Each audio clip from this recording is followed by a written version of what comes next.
Brink takes place on the Ark. It's an immense artificial floating city at sea, built as part of a contemporary green vision, but now existing in 2045, and having lost contact about 20 years beforehand with the rest of the Earth, it exists in complete isolation with what were originally sustainable resources now in limited supply.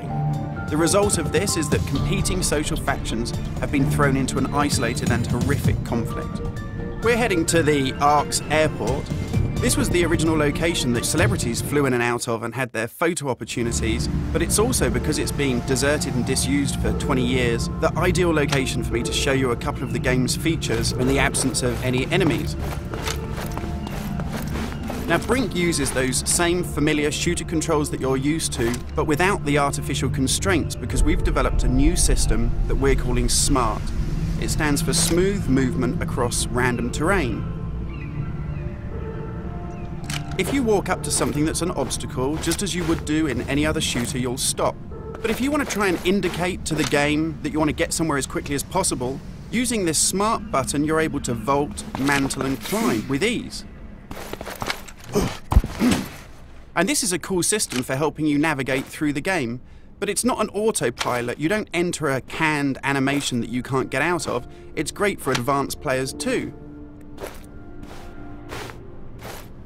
If you're approaching an obstacle like a security sensor, and you want to make it through that obstacle without perhaps alerting the enemy to your presence, you could just look up and you'll mantle up and over that automatically. And by the same token, if you use your same SMART button just running towards something and looking down, you'll indicate to the game that you're able to slide under something. And this is really important because in Brink, we want you to be able to make tactical decisions about where you go and how you play. It's not a rail shooter where you're on a kind of minecart witnessing canned cinematics.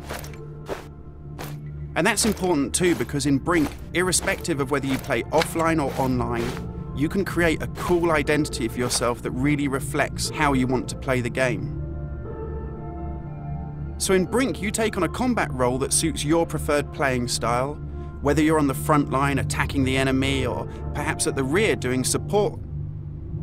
You'll take part in military objectives as part of a coordinated squad. And when you complete these successfully, you'll earn experience points that allow you to unlock cool upgrades for your weapons, really cool abilities that suit the way that you want to play, and also cool outfits that reflect what a badass you are. And you can do this irrespective of whether you play offline in traditional single-player style mode with no internet connection, or play cooperatively with up to 7 friends, or go online and play fully where the entire game is full of strangers.